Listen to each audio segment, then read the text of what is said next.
Il existe au cœur d'une forêt oubliée un lieu dont personne ne revient jamais.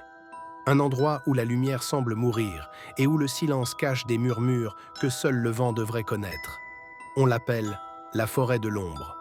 Mais ce que je vais vous révéler aujourd'hui n'est pas qu'une légende. C'est un témoignage, une vérité que peu osent entendre.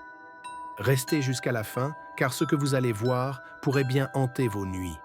Laissez-moi un pouce bleu et pense à t'abonner si ce n'est pas encore fait. Merci beaucoup pour ton soutien.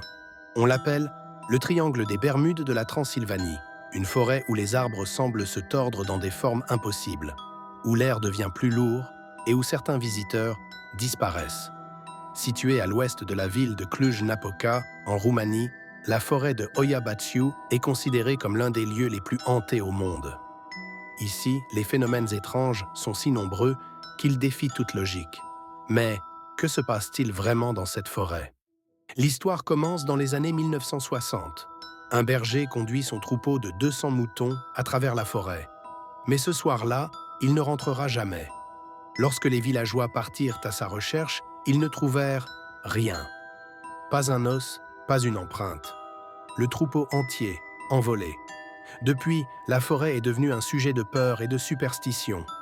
Les habitants affirment qu'elle est maudite. Certains refusent de même de s'en approcher.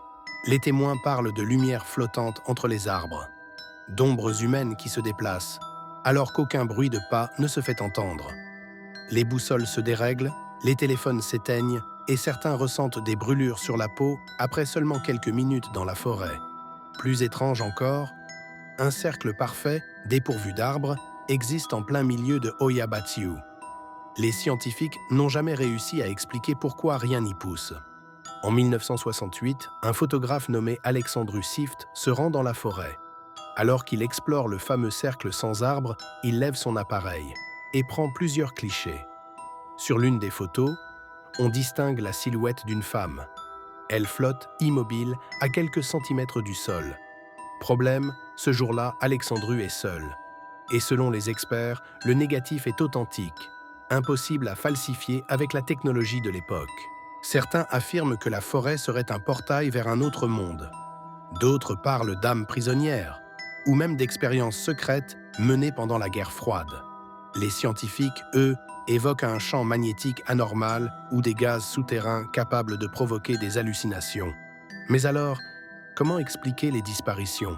Plus de 60 ans après la première disparition connue, Hoia Baciu garde jalousement ses secrets. Alors je vous pose la question. Auriez-vous le courage d'entrer seul dans cette forêt en pleine nuit? Ou êtes-vous certain d'en ressortir? Laisse ton avis en commentaire et abonne-toi pour plus d'histoires comme celle-ci.